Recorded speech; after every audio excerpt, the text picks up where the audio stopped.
INS Extremely Fearless Journalism. Kashmir Employees Coordination Committee, Jammu Kashmir Employee Coordination Committee is one of the leading organizations, not in Kashmir, it is also in Jammu region. Number one.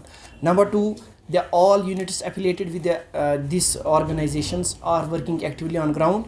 And today, I am with me, Dr. Fayaz Ahmad Wani, Chief Spokesperson, Jammu Kashmir Employees Coordination Committee. I am having with me Jammu Kashmir College Contractual Teachers Association General Secretary Zahid Ahmad and Sajid Ali, and we are having with us, he is not here and he will come, we are having Dr. Iqbal, he is President Publicity Secretary, Jammu Kashmir Employees Coordination Committee. Regarding this press conference, today's press conference, Jammu Kashmir Employees Coordination Committee is raising always the issues which are genuine and legal in front of the authorities via this media fraternity. Regarding today's issue and today's press conference, particularly the agenda of today's press conference is, and I will tell you in crux what is the agenda of today's press conference. First of all, I will tell you that there are hundreds of college contractual teachers, or we can say college contractual lecturers, which are working in different colleges of the Jammu and Kashmir, who are working since last 20 years in different colleges of the Jammu and Kashmir.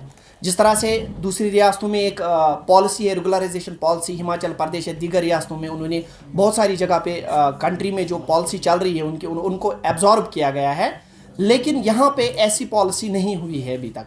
आपको ये जानकर हैरानी होगी, एक PhD scholar को, एक MPhil scholar को जो कॉलेज में पिछले 20 सालों से काम कर रहा है, उसको खाली 28,000 रुपये दी जाती है। यही जम्मू कश्मीर जब स्टेट थी, तो जब ये बाइफर्केशन हो गई, एक union territory of Jammu and Kashmir and union territory of Ladakh, union territory of Ladakh में इस वक्त इसी कॉलेज लेक्चरर को 60,000 के करीब सैलरी दी जाती है।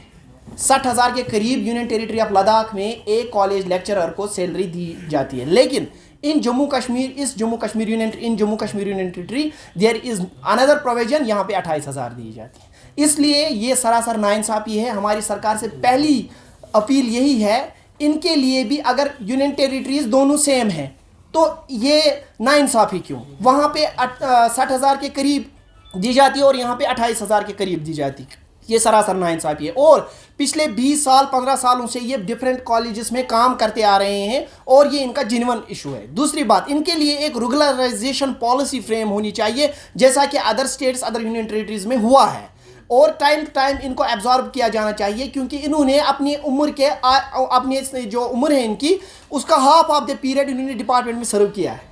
तो ये एक जेन्युइन इशू है। ये हमारी पहली प्रायोरिटी है इस प्रेस कॉन्फ्रेंस की आज। दूसरी प्रायोरिटी हमारी ये है कि Jammu Kashmir employees coordination committee जो है, इसमें बहुत सारी यूनिट्स एफिलिएट है, जैसे फॉरेस्ट डिपार्टमेंट का पब्लिसिटी प्लानिंग है, एग्रोस्टोलॉजी है। उन बेचारों में उसमें जो लोग बेचारे काम करते हैं, जो कैजुअल लेबरर्स काम करते हैं, पिछले 3-3, 4-4 साल से उनके वेज रिलीज नहीं हुए, प्रोवाइडेड कि उनकी फाइल जो है कंसर्नर जो हायर ऑफिसर है उनके पीसीसीएफ उसके पास पहुंची है, लेकिन अभी कोई उसमें पेशरफ्त नहीं आई। हम चाहते हैं कि जो आने वाला बजट है, बजट डिस्कशन उसमें उनको जल्द से जल्द लाया जाए। साथ साथ सिंध फॉरेस्ट डिवीजन एक क्रिटिकल इशू है, उसमें हम चाहते हैं कि उनके साथ नाइंसाफ हो जाए, उनके साथ इंसाफ हो जाए, तो इसके लिए मेरे पास कुछ एविडेंसेस हैं। सिंध फॉरेस्ट डिवीजन में मेरे पास डॉक्यूमेंट्स है। हुआ क्या है, 2014-13 में वहाँ पे जो आप लोगों ने अपॉइंट किए हैं कैजुअल लेबरर्स, उसके बाद जो उनकी ज़्यादा तादाद थी, आपने इनक्वायरी कराई। इनक्वायरी कराने के बाद आपने उन लोगों को कैटेगराइज किया 4 कैटेगरीज में। उसमें से 2 को आपने बताया, ए और बी को, कि इनकी वेजेस रिलीज की जाए और सी की रे-एग्जामिनेशन करके रिकमेंडेशन भेज दी जाए। एज पर डॉक्यूमेंटल एविडेंसेस अभी तक 2-3 बार उनकी रिकमेंडेशन गई है, लेकिन पीसीसीएफ फॉरेस्ट के पास फिर से उधर से जो है आगे फ्रॉम द पीसीसीएफ ऑफिस ये आगे नहीं फॉरवर्ड की जाती है। और इसमें एक प्रोब होना चाहिए, इंडिपेंडेंट प्रोब होना चाहिए, किस बुनियाद पे कुछ लोगों को मिलती है, कुछ लोगों को नहीं मिलती है। प्रोवाइडेड कि एसआरओ 520 बोलता है कि जिसकी भी MR before cut off date 17/3/2015 है, उसको जो है वेजेस रिलीज की जाए और उसको जो है 520 एसआरओ में लाया जाए। इनकी भी एमआर 17/3/2015 से पहले निकलती है एज पर डॉक्यूमेंट्स। और ये जो कम्युनिकेशन बार बार गई है फ्रॉम ग्राउंड हायर ऑफिशियल, उसको इस बुनियाद पे भी हम ये कहते हैं इनके साथ इंसाफ होना चाहिए। अगर डिपार्टमेंट इनके साथ इंसाफ नहीं करेगा तो इसके लिए एक इंडिपेंडेंट एजेंसी इंक्वायरी करनी चाहिए, ताकि फैक्ट्स पता चले कि कहाँ पे गलत हुआ है।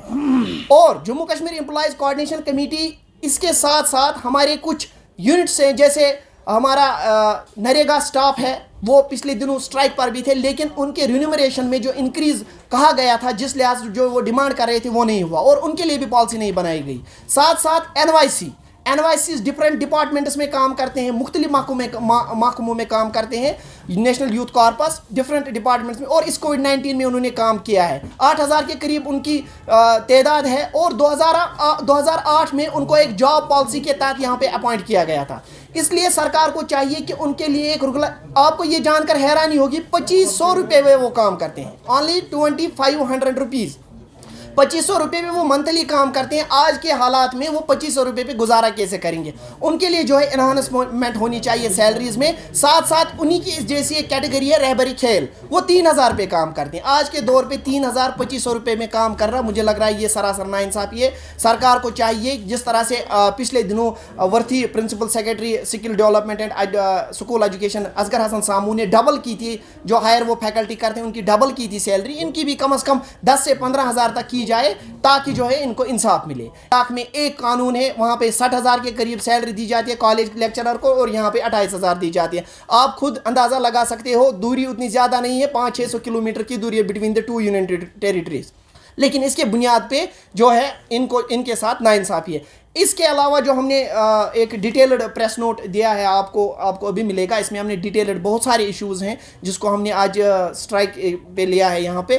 तो हम चाहते हैं कि आप जो है वो इश्यूज़ जो है आला हुकाम तक पहुँचाए, आपकी वसादत से आला हुकाम तक पहुँचे। इन नटशल इस प्रेस कॉन्फ्रेंस का मकसद जो था, आपको मैं ज़्यादा वक्त न लेते हुए इसका क्रक्स लास्ट पे बताता हूँ। इन मकसद इस प्रेस कॉन्फ्रेंस था, first of all we want there should be enhancement of salaries of the college contractual teachers and या regularisation job policy. Secondly we demand there should be a thorough probe in Sindh Forest Division regarding the wages disbursement, and the genuine ones should get the wages.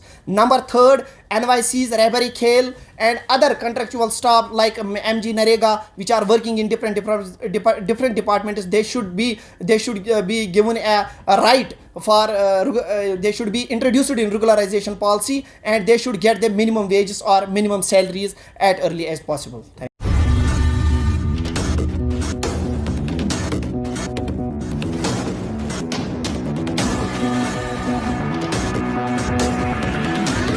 INS.